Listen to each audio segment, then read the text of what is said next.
Good evening, I'm Ben, and welcome to the show where you and I gather around this campfire to hear some of our fellow campers' scariest experiences. Whether you're a new or returning one, I'm glad you're here. Welcome everyone, to our second season here at camp. During the off-season, the staff and I completed many necessary improvements to the infrastructure here at camp. To start off Season 2, we're going to hear a story that is underreported. You see, the Jersey Devil dominates the lore of the Pine Barrens, but according to at least 2 campers, those woods are cursed by more than that monster. So tonight, I'm going to share the story of the Witch of the Pine Barrens. Now, without further ado, do you want to hear a ghost story?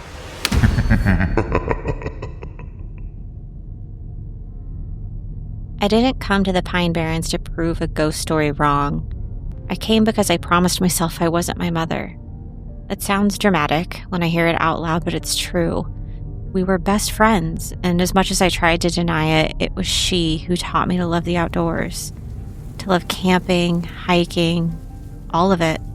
But she up and left when I was 7. No note, no suitcase, just a morning where her mug sat on the counter with a lipstick half moon. The door didn't even slam because she had the kind of care that makes no sound at all. Growing up, I discounted the love for adventure she taught me and wrote my life in opposition to her. I took jobs that bored me just because they were steady.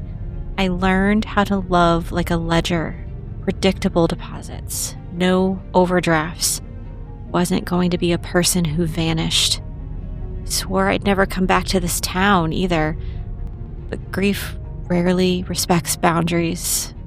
It makes you turn keys you promised to throw away. When the county called last month to say they found human remains and personal effects in a collapsed hunting blind by the North Ridge, bones, a tarnished locket with a photo of us, the officer on the phone said my mother's name, Victoria, like he was reading it off of a street sign. I drove up the next day to identify her ring. I even stayed long enough to pretend I was tying up loose ends. I cleaned out the storage unit she's been paying for in cash, box after box that smelled like mice and damp wood. And tonight, I carried what little of her the county gave back in a paper envelope and decided to camp a single night under the trees. Because I didn't know what else to do with the ashes. And after all, the memories of my mother and I camping were the only ones I really had. The forest is a long spine of black between the highway and nothing. The locals call this area the Hollow Pines, like the trees are empty, but listening. I parked at the trailhead an hour before dusk, shouldered my pack, and walked in until the noise of the road dissolved and all that was left was the steady scuff of my boots and the high whisper of the leaves in the wind. I told myself this was practical, scattering the last of her somewhere quiet, somewhere kind, though this closure felt like a chore. I set up my tent in a small clearing with a blackened fire ring and a half-rotten log for a bench. The sky drained of life from bright colors to black. Crickets woke up like a switch flipped. I built a small fire, took the envelope out. It was lighter than it should have been. That's the thing that struck me first at the county office. How little a life weighs after it's over. I held it and tried to feel something. Relief, anger, grief shaped into a single word, but all I felt was the same old fear thrumming under my ribs like a second pulse. You are her child. You are what you come from. I am not her, I said aloud to the trees around me. They didn't argue. They just quietly sighed with the wind. As I sat there at the fire by myself, I started thinking about a story my mother used to tell me around the campfire. Every forest has its ghost story, and here it begins with a crow, black as coal, eyes glowing ember red in the moonlight. Long ago, a witch burned to ash, but her crow survived. and it still waits in these woods. They say it chooses its own, dropping a strange little gift at your feet. A ring, a coin, or something that feels heavier than it should. And once you take it, you vanish.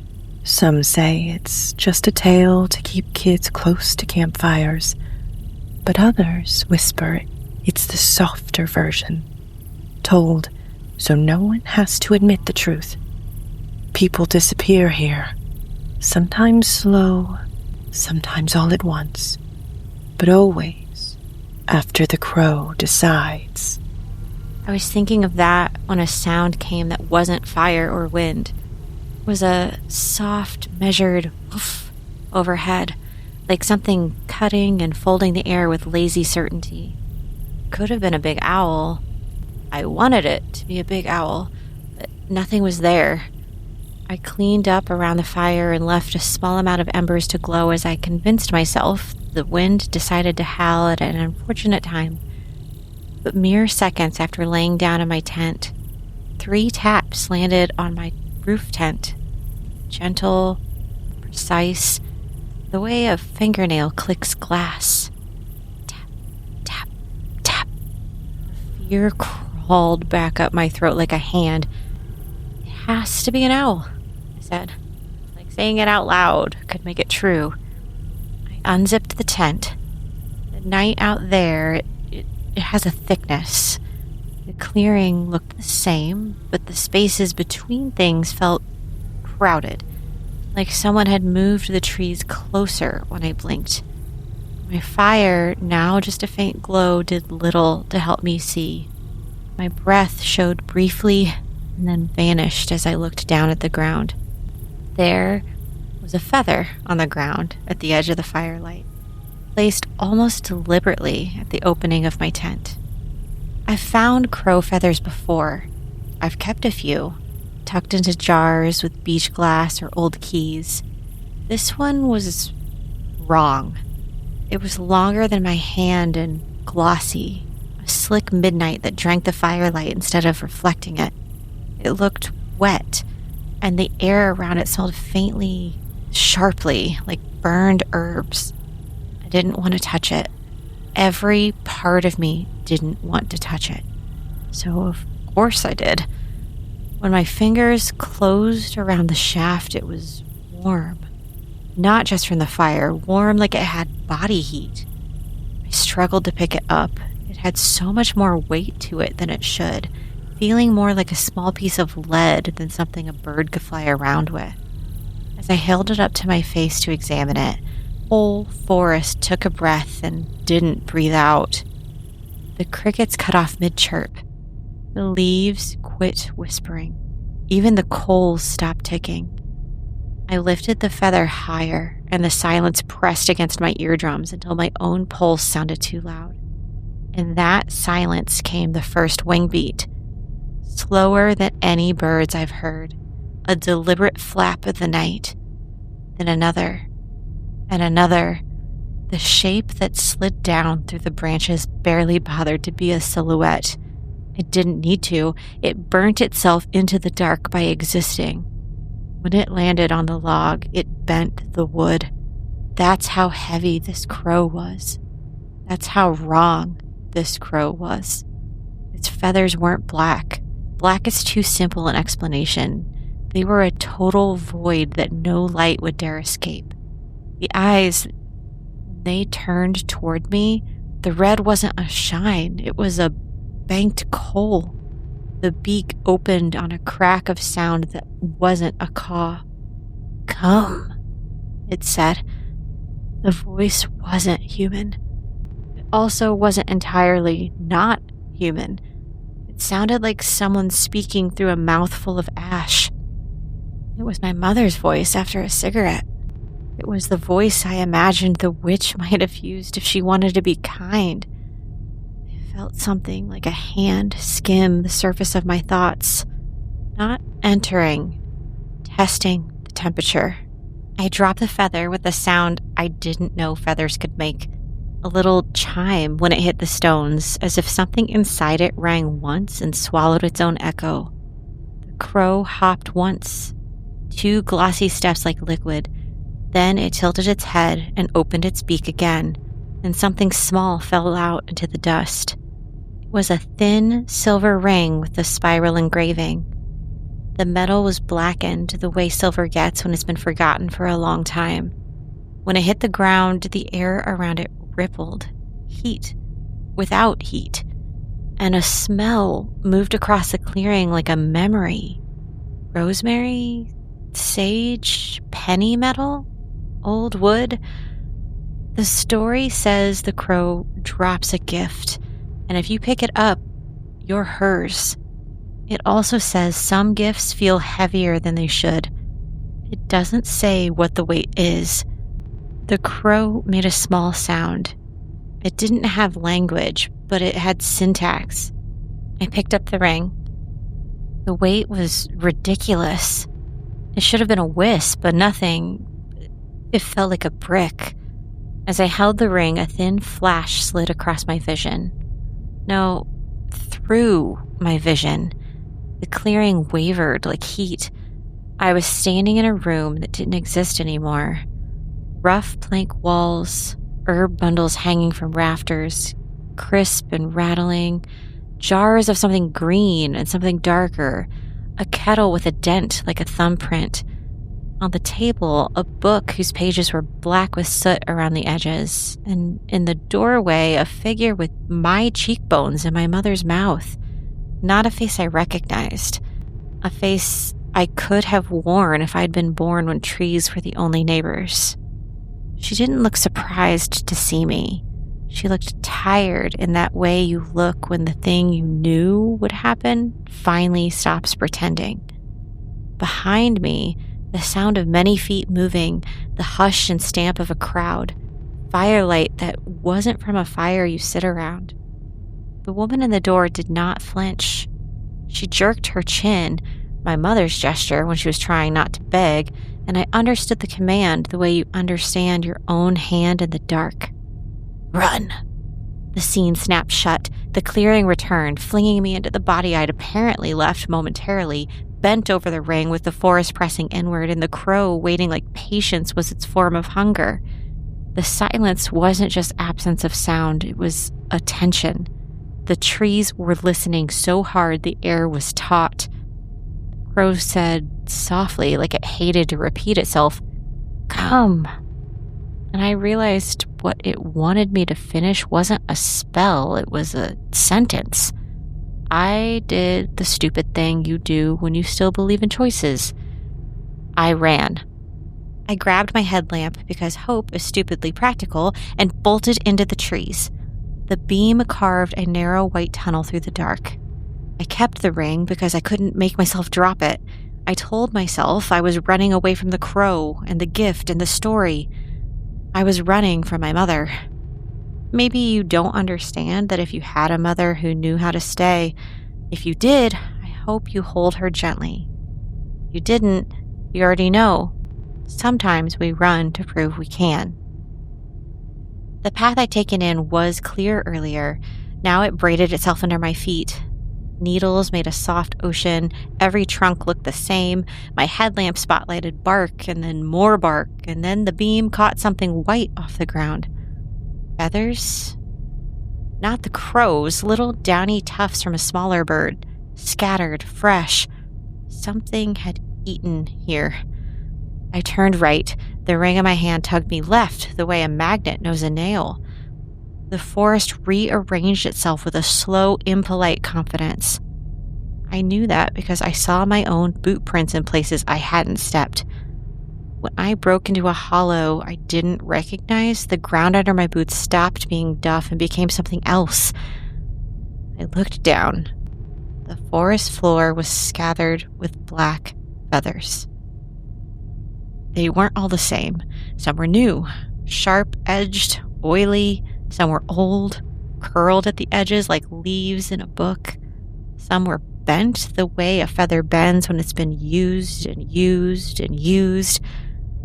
In the center of the hollow sat a circle of stones. Someone had burned a fire there a long time ago and never bothered to clean it up because the soot had crusted into a skin. The ring in my hand grew heavier. It pulled my wrist down until my knuckles brushed the ashes. I could smell rosemary again and sage and something hot, like hot iron. "Come," said the crow. I didn't hear it, not with my ears.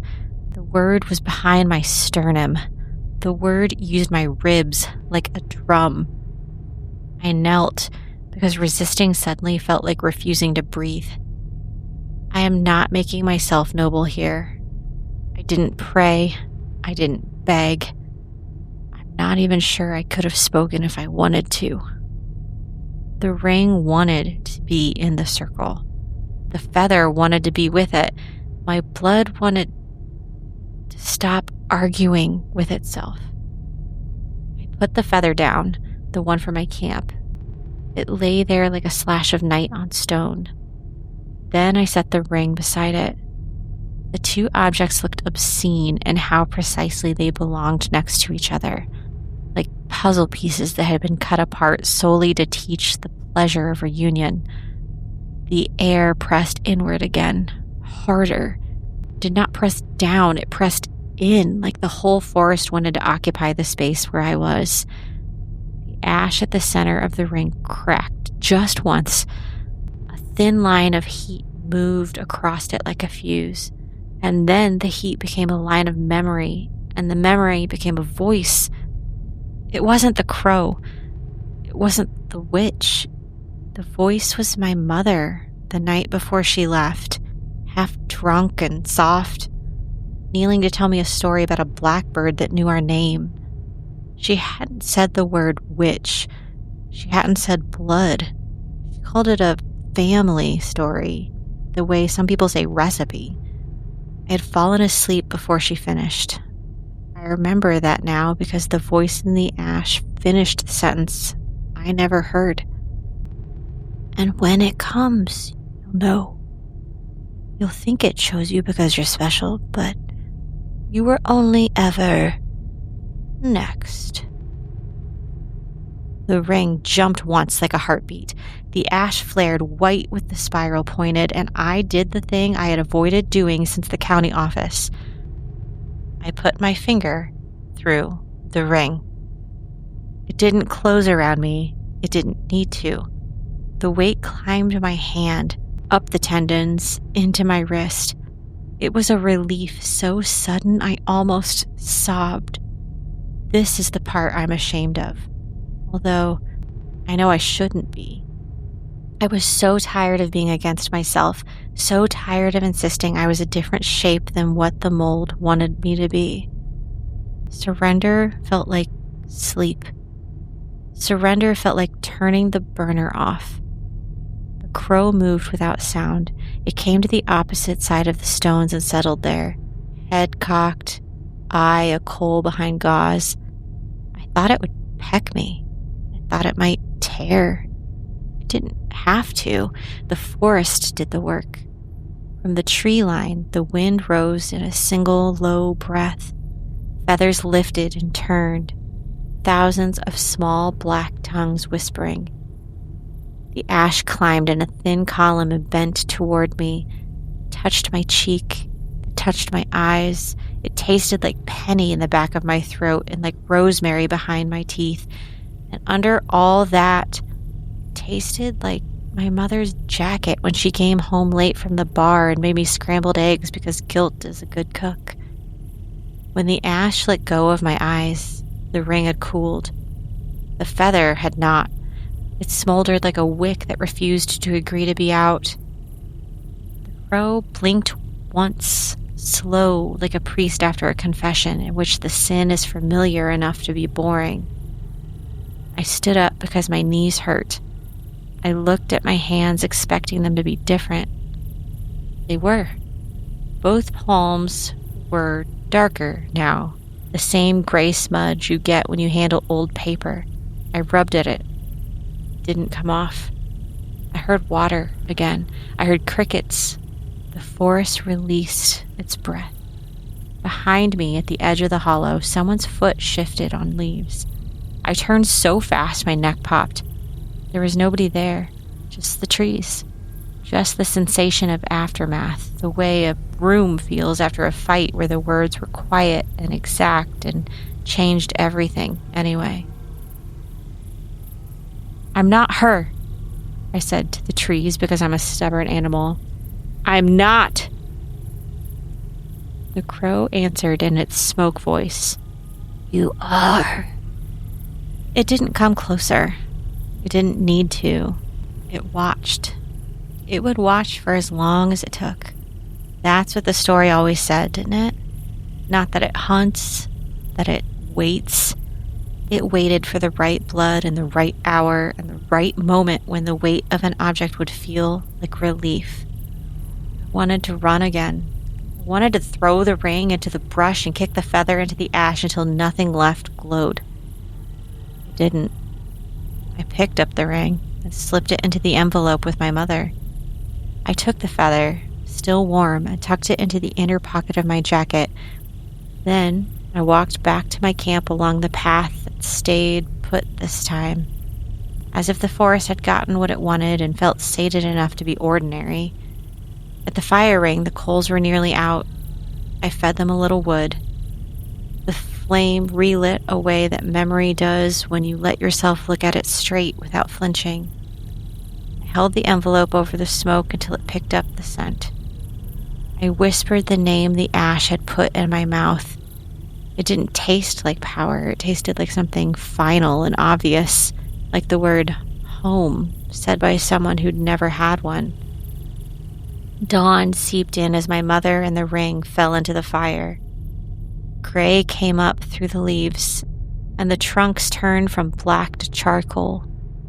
Mist moved low, slow as an animal that doesn't hurry because what it wants isn't going anywhere. I packed up. When I slung my pack, the feather felt lighter now, not because it weighed less, but because I did. On the way out, the path didn't split. It led me past the hollow without detouring me into it. The air smelled like pine, dirt, and the first day of school. Near the trailhead, a weathered sign stood with the usual warnings. Fire, bears, glass bottles, respect the land. The crow sat on the crossbeam above the sign, too still to be anything but itself. It watched me the way you watch a kettle, patient, certain, didn't speak, didn't need to. We both understood the schedule. People vanish in these woods fast, or slow. The story doesn't care about time, only about completion. Some last weeks before they're gone. Some go the same night. If you're listening to me now, I'm somewhere on that timeline. The feather is still lighter and no longer calls me. I want to say I'm afraid. That would be true. I also want to say I'm relieved, and that would be true too. If you ever camp in the hollow pines and wake to tapping on your tent, to a feather lying glossy and heavy in the needles, you'll have your own argument with yourself. Maybe you'll win. Maybe it'll help you through whatever is holding you back. Thank you, campers, for listening to this week's story. I hope you are enjoying the start to Season 2. I don't have any other show announcements this week, after kicking off the new season. But if you'd like a shout out at the end of an episode, head over to patreon.com/doyouwannahearaghost-story. As always, I'm just glad to have you all as campers on this journey.